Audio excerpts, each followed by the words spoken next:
வணக்கம். திசைகளின் 10 மணி செய்திகள். பூடி 95 திட்டத்தில் ரான் 95 பெட்ரோலை வாங்க முடியாமல் சில ஏமாற்றங்கள்.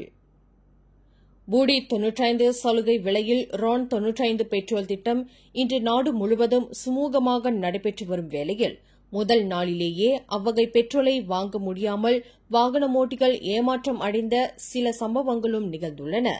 லிட்டருக்கு $1.99 விலையில் ரான் 95 பெட்ரோலை வாங்குவதற்கு மைகாட் அட்டை அவசியமாகும். மைகாட் அட்டையை பயன்படுத்தியே சலுகை விலையில் ரான் 95 பெட்ரோலை பெற முடியும். இந்நிலையில் மைகாட் அட்டையை உடன் கொண்டு வராதது, மென்பொருள் சேதமுற்ற மைகாட் அட்டை, காலாவதியான வாகனமோட்டும் லைசன்ஸ் முதலிய காரணங்களினால் சம்பந்தப்பட்ட வாகனமோட்டிகள் ரான் 95 பெட்ரோலை வாங்க முடியாத நிலை ஏற்பட்டுள்ளதாக ஆய்வுகள் காட்டுகின்றன. எனினும் ஒட்டுமொத்த நிலையில் இத்திட்டம் நாடு தழுவிய நிலையில் எவ்வித சிக்கலின்றி சுமூகமாக நடைபெற்று வருவதாக உள்துறை அமைச்சர் டத்தோஸ்ரீ சைஃபுடின் நசுட்டியோன் இஸ்மாயில் அறிவித்துள்ளார். ஜொஹூர் பத்துபஹாட் ஜாலான் கலுவாங் பத்துபாட் சாலையில் மஸ்ஜித் சாபா யூனி முன்புறம் ஒரு ட்ரெய்லர் லாரி உட்பட 7 வாகனங்கள் சம்பந்தப்பட்ட விபத்தில் ஒருவர் உயிரிழந்தார். இதர 7 காயமுற்றனர். இந்த சம்பவம் இன்று காலை 10 மணியளவில் நிகழ்ந்தது. வேக கட்டுப்பாட்டை இழந்ததாக நம்பப்படும் ட்ரெய்லர் லாரி இதர வாகனங்களை மோதி தள்ளியதாக கூறப்படுகிறது. இதில் புரோடுவா விவாக்காரில் பயணித்த ஆடவர் ஒருவர் இடிபாடுகளுக்கு இடையில் சிக்கி மரணமுற்றார். லோரியின் அடியில் சிக்கிய காரிலிருந்து அந்த நபரின் உடலை மீட்பதற்கு தீயணைப்பு மீட்புப் படையினர் பாரந்தூக்கி இயந்திரத்தை பயன்படுத்தினர். சலுகை விலையில் பூடி 95 பெட்ரோல் திட்டம் நாடு முழுவதும் இன்று அமலுக்கு வந்துள்ள வேளையில் எண்ணெயை நிரப்பும்போது பம்ப் இயந்திரத்தில் ரான் 95 பெட்ரோல் விலை லிட்டருக்கு $1.99 என்று காட்சிப்படுத்தப்படாமல் இருக்குமானால் அது குறித்து பீதி அடைய வேண்டியதில்லை என்று வாடிக்கையாளர்களுக்கு எண்ணெய் நிலையங்கள் அறிவுறுத்தியுள்ளன. இன்று செப்டம்பர் 30ஆம் தேதி முழுமையாக தொடங்கியுள்ள பூடி 95 பெட்ரோல் சலுகை திட்டத்தில் அனைத்து மலேசியர்களும் ரான் 95 பெட்ரோலை லிட்டருக்கு $1.99 பெறுவதற்கு தகுதி பெற்றுள்ளனர். அந்நிய நாட்டவர்கள் மட்டுமே சலுகை விலையின்றி ரான் 95 பெட்ரோலை பெற முடியும் என்று எண்ணெய் நிலையங்கள் கேட்டுக் கொண்டுள்ளன. தமிழகம் கரூரில் தமிழக வெற்றிக் கழக கட்சித் தலைவர் விஜய் கடந்த 27ஆம் தேதி மேற்கொண்ட தேர்தல் பிரச்சாரத்தில் ஏற்பட்ட கூட்ட நெரிசலில் சிக்கி இதுவரை 41 பேர் பலியாகியுள்ளனர். இந்நிலையில் தவேகா தலைவர் விஜய் இதுகுறித்து இன்று செப்டம்பர் 30ஆம் தேதி வீடியோ ஒன்றை வெளியிட்டுள்ளார். அதில், என் வாழ்க்கையில் இப்படி வலியான சூழ்நிலையை சந்தித்ததில்லை. மனம் முழுக்க வலி மட்டும்தான். இந்த சுற்றுப்பயணத்தில் என்னை மக்கள் பார்க்க வருகிறார்கள். அதற்கு அவர்கள் என் மீது வைத்திருக்கும் அன்பும் பாசமும் மட்டும்தான் காரணம். அதற்கு நான் எப்போதும் கடமைப்பட்டுள்ளேன். அதனால்தான் இந்த சுற்றுப்பயணத்தில் மற்ற விஷயங்களை விட மக்களின் பாதுகாப்பில் எந்த சமரசமும் இருந்துவிடக் கூடாது என்பது என் மனதில் ஆழமாக இருக்கும். அதன் காரணமாகத்தான் அரசியலை எல்லாம் ஒத்திவைத்துவிட்டு மக்களின் பாதுகாப்பை மட்டும் மனதில் வைத்து இடங்களை தேர்வு செய்து காவல்துறையிடம் அனுமதி கேட்கிறோம். ஆனால் நடக்கக்கூடாதது நடந்துவிட்டது. நானும் மனிதன்தானே என்று விஜய் மிக உருக்கமாக விவரித்தார். நடக்கக்கூடாதது நடந்துருச்சு. நானும் மனுஷன் தானே. அந்த நேரத்தில் அத்தனை பேர் பாதிக்கப்பட்டு இருக்கும்போது எப்படி அந்த ஊரை விட்டுட்டு என்னால் கிளம்பி வர முடியும்? நான் திரும்ப அங்கே போகணும்னு இருந்துச்சுன்னா அது ஒரு காரணம் காட்டி அங்கே வேறு சில பதட்டமான சுச்சுவேஷன்ஸ், வேறு சில அசம்பாவிதங்கள் அந்த மாதிரி எதுவும் நடந்துடக்கூடாதுன்றதுக்காக தான் நாங்கள் அவாய்ட் பண்ணோம். இந்த நேரத்தில் சொந்தங்களை இழந்து தவிக்கிற அத்தனை குடும்பங்களுக்கும் என்னுடைய ஆழ்ந்த இரங்கலை தெரிவிச்சுக்கிறேன். எனக்கு தெரியும், என்ன சொன்னாலும் இது ஈடேயாகாதுன்னு எனக்கு தெரியும். மருத்துவமனையில் சிகிச்சை பெற்று வருபவர்கள் விரைவில் குணமடைந்து வீடு திரும்ப வேண்டும் என வேண்டிக் கொள்கிறேன். கூடிய விரைவில் உங்கள் அனைவரையும் நான் சந்திக்கிறேன். அதேவேளையில் தொண்டர்கள் மீது கை வைக்காதீர்கள், என்ன வேண்டுமானால் கைது செய்யுங்கள் என்று விஜய் அந்த வீடியோவில் மிக உருக்கமாக தெரிவித்துள்ளார். அரசாங்கம் நேற்று அறிவித்த 24 மணி நேர சமூக பாதுகாப்பு திட்டத்தில் அந்நிய தொழிலாளர்கள் மற்றும் முறைசாரா தொழிலாளர்களை சேர்க்குமாறு முன்னாள் கில்லான் MP சார்ல்ஸ் சந்தியாகோ கோரிக்கை விடுத்துள்ளார். இந்த திட்டத்தை சரியான திசையில் ஒரு படி மேல் என்று வர்ணித்த சார்ல்ஸ் சந்தியாகோ, இந்த திட்டத்தில் யாரும் பின்தங்கியிருக்கக்கூடாது என்பது மிக முக்கியமானது என்றும், எல்லைகள் தாண்டிய நிலையில் அந்நிய நாட்டு தொழிலாளர்களுக்கும் இந்த சலுகைகள் வழங்கப்பட வேண்டும் என்றும் சார்ல்ஸ் சந்தியாகோ வலியுறுத்தினார். மலேசியாவை கட்டமைக்கும் அந்நிய தொழிலாளர்கள் வேலையிடங்களில் அவர்கள் பாதுகாக்கப்பட வேண்டும். அவர்களுக்கான சலுகைகள் மற்றும் இழப்பீட்டுத் தொகைகள் அவர்களின் குடும்பங்களை சென்றடைவதை நாம் உறுதி செய்ய வேண்டும் என்று சார்ல்ஸ் சந்தியாகோ தமது எக்ஸ் பதிவில் குறிப்பிட்டுள்ளார். இந்த திட்டத்தின் வெற்றியானது உரிமை கோரல்கள் மற்றும் அமலாக்கத்தின் அணுகலை பொறுத்ததாகும் என்றார். இதற்கு தெளிவான வழிமுறைகள் வேண்டும் என்பதுடன் வெறும் வாய்மொழியுடன் நின்றுவிடக்கூடாது என்று சார்ல்ஸ் சந்தியாகோ வலியுறுத்தினார்.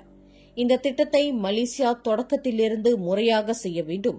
அதற்கான கொள்கையை வரைவதற்கு தொழிற்சங்கங்கள் மற்றும் நலன் சார்ந்த தரப்பினரின் அணுக்கமான ஒத்துழைப்பு அவசியமாகும் என்று சார்ல்ஸ் சந்தியாகோ கேட்டுக் கொண்டார். தொழிலாளர்களுக்கு வேலையிடங்களில் ஏற்படக்கூடிய ஒரு காயம் ஒரு B40 குடும்பத்தையே பல வாரங்களுக்கு வறுமையில் தள்ளக்கூடும் என்பதையும் அவர் நினைவுறுத்தினார்.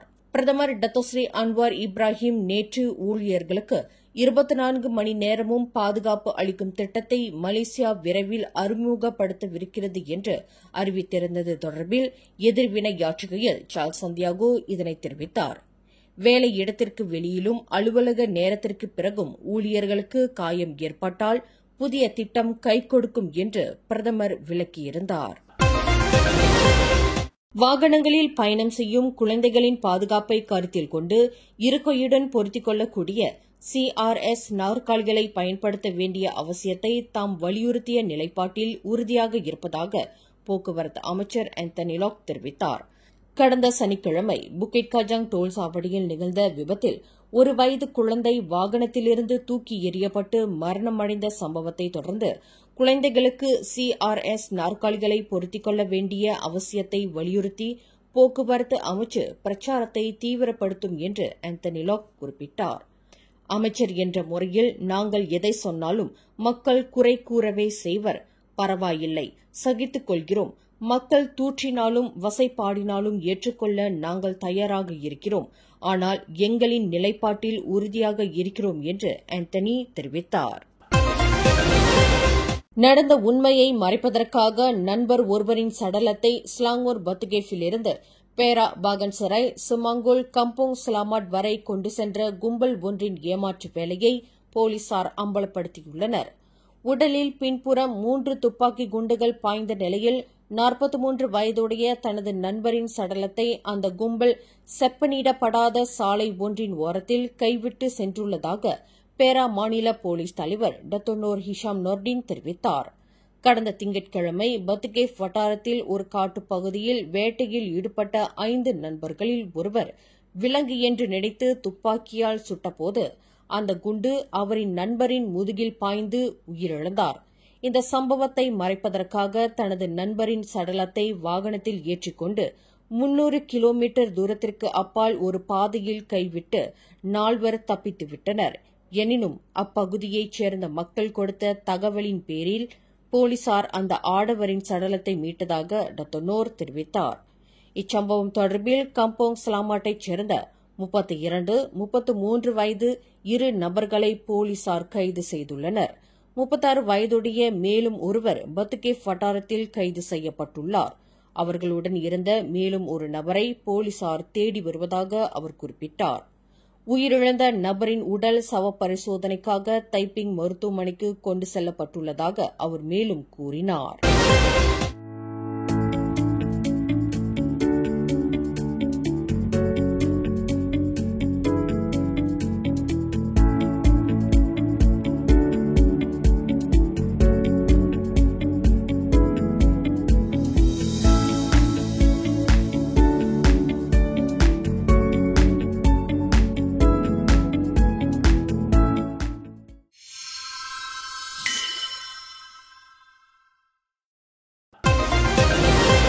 நம்பிக்கை மோசடி, சட்டவிரோத பணமாற்றம் ஆகிய குற்றச்சாட்டுகளிலிருந்து மூடா கட்சியின் முன்னாள் தலைவர் ஷேக் ஷாடிக் ஷேக் அப்துல் ரஹ்மானை விடுதலை செய்திருக்கும் அப்பீல் நீதிமன்றத்தின் தீர்ப்பை எதிர்த்து மேல்முறையீடு செய்வதற்கு தாங்கள் தயாராக இருப்பதாக புராசிகியூஷன் தரப்பு தெரிவித்துள்ளது.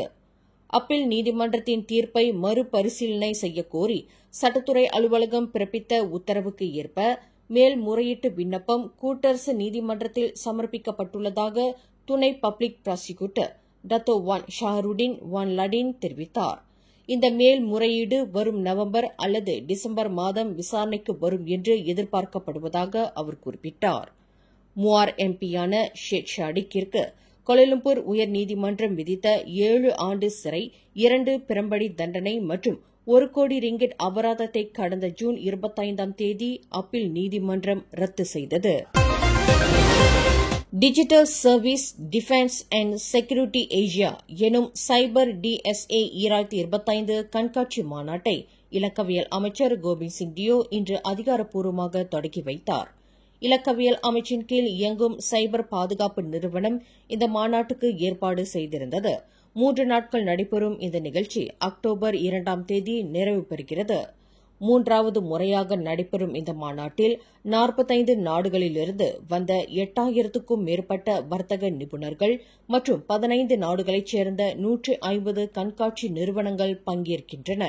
ஆசியாவையும் அதற்கு அப்பாற்பட்ட பகுதிகள் எதிர்நோக்கும் சிக்கலான இணைய பாதுகாப்பு சவால்களை வெல்லும் நோக்குடன் இந்நிகழ்ச்சி நடைபெறுகிறது. செயற்கை நுண்ணறிவு அடிப்படையிலான தாக்குதல்கள், சப்ளை செயின் பாதிப்புகள், செயல்பாட்டு தொழில்நுட்பங்கள் மற்றும் முக்கிய அடித்தள வசதிகளுக்கான அச்சுறுத்தல்கள் என்பது தூரத்தில் இருக்கும் அச்சுறுத்தல்கள் அல்ல. அவை தற்போது எதிர்கொள்ளும் சவால்கள். அவை தொடர்ந்து பரிணாம மாற்றத்திற்கு உட்படும் அபாயங்களாக கருதப்படுகின்றன. இவை தேசிய பாதுகாப்பு, பொருளாதார நிலைத்தன்மை மற்றும் மக்களின் நம்பிக்கையை பாதிக்கக்கூடியவையாகும். ஆக திடமாக இவற்றை எதிர்கொண்டு அதிலிருந்து மீள்வது பொருளாதார முன்னேற்றத்திற்கும் தேசிய பாதுகாப்பிற்கும் அடித்தளமாகும். இலக்கவியல் தொழில்நுட்பம் மீதான நம்பிக்கையானது வணிகங்கள் வளர்வதற்கும் அரசு நல்லாட்சி புரிவதற்கும் குடிமக்கள் பாதுகாப்பு டிஜிட்டல் மாற்றத்தின் நன்மைகளை பயன்படுத்திக் கொள்ளவும் வழிவகுக்கிறது என இலக்கவியல் அமைச்சர் கோபிந்த் சிங் கூறினார். அடுத்த மாதம் கோலாலம்பூரில் நடைபெறவிருக்கும் 47வது ஆசியான் மாநாட்டில் கலந்து கொள்வதற்கு அமெரிக்க அதிபர் டொனால்டு டிரம்பிற்கு அழைப்பு விடுத்திருக்கும் அரசாங்கம் தனது நிலைப்பாட்டை அறிவிக்க வேண்டும் என்று பாஸ் கட்சி தலைவர் அப்துல் ஹடி அவாங் கேட்டுக் கொண்டுள்ளார். காசா தீபகற்பத்தில் அமைதி முயற்சிகள் குறித்து ஆலோசிப்பதற்கு அல்லது விவாதிப்பதற்கு ட்ரம்ப் அழைக்கப்படுவதற்கு தகுதியானவரா என்று ஹடி அவாங் வினவியுள்ளார். அரசு நாடுகள் உட்பட தேர்வு செய்யப்பட்ட சில இஸ்லாமிய நாடுகளின் தலைவர்களுடன் ட்ரம்பின் சந்திப்பை இணைக்கும் அதே வேளையில் இஸ்ரேலை இதுவரை ஆதரித்து வந்த மேற்கத்திய கூட்டணியின் நலன்களை பிரதிநிதிப்படுத்துவதாக கருதப்படும் ட்ரம்புடனான கலந்துரையாடலுக்கு பின்னால் ஏதேனும் நன்மை இருப்பதாக தாம் சந்தேகிப்பதாக அடி அவாங் குறிப்பிட்டுள்ளார். ஜொஹூர் கூலாயில் உள்ள ஒரு ஹோட்டலில் ஜொஹூர் சமய இலாகா அதிகாரிகள் மேற்கொண்ட திடீர் சோதனையில் கல்வாட்டில் ஈடுபட்டதாக நம்பப்படும் 3 ஜோடியினரை கைது செய்தனர். கைது செய்யப்பட்டவர்களில் 4ஆம் படிவ மாணவி ஒருவரும் அடங்குவர் என்று சமய இலாகா பேச்சாளர் தெரிவித்தார். இந்த சோதனை நேற்றிரவு 10 மணிக்கு தொடங்கி அதிகாலை 3 மணி வரை நடைபெற்றதாக அவர் குறிப்பிட்டார். பினாங்கு பகன் தொகுதியில் கடந்த செப்டம்பர் 27, 28 ஆகிய தேதிகளில் 2 தினங்களுக்கு இந்தியர் கேளிக்கை விழா 2025 வெகு சிறப்பாக நடைபெற்றது.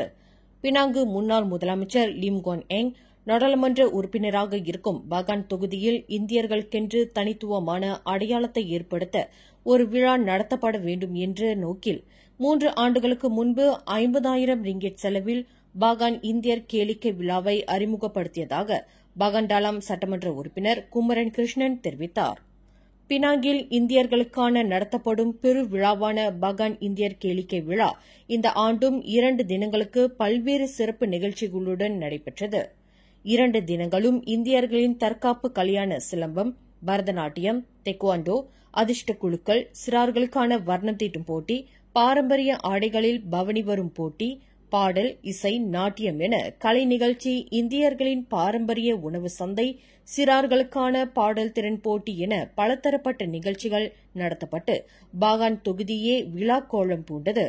தொகுதியில் உள்ள இந்தியர்கள் மட்டுமின்றி பல்லின சமூகமும் இந்த கேளிக்கை விழாவில் கலந்து கொண்டது மிகுந்த கவன ஈர்ப்பாக அமைந்தது. தீபாவளி திருநாள் நெருங்கிக் கொண்டிருக்கும் வேளையில் வசதி குறைந்த B40 குடும்பங்களுக்கு உதவும் நோக்கில் முதல் நாளன்று பாகான் சட்டமன்ற உறுப்பினர் என்ற முறையில் குமரன் கிருஷ்ணன் 30 பேருக்கு உணவு கூடைகளை அன்பளிப்பாக வழங்கினார். மறுநாள் 100 பேருக்கு உணவு கூடைகள் வழங்கப்பட்டன. இவ்விழாவை நடத்துவதற்கு தமக்கு தொடர்ந்து பெரும் துணையாக இருக்கும் லிம்குவான் இம்முறை 10,000 ரிங்கெட் நன்கொடையாக வழங்கினார். பட்டவத்தில் உள்ள சமூக நல அமைப்புக்கு பினாங்கு ஆட்சிக்குழு உறுப்பினர் டத்தோஸ்ரீ சுந்தர்ராஜு சோமு 5,000 ரிங்கெட் வழங்கியதாக குமரன் குறிப்பிட்டார். செனட்டர் டாக்டர் லிங்கேஸ்வரன் கட்டாரில் நடைபெறவிருக்கும் 2025 ஆண்டுக்கான உலக பொது சிலம்பம் சாம்பியன்ஷிப் போட்டியில் பங்கேற்கும் மாணவர்களுக்கு தலா 2,000 ரிங்கெட் அன்பளிப்பு வழங்கினார்.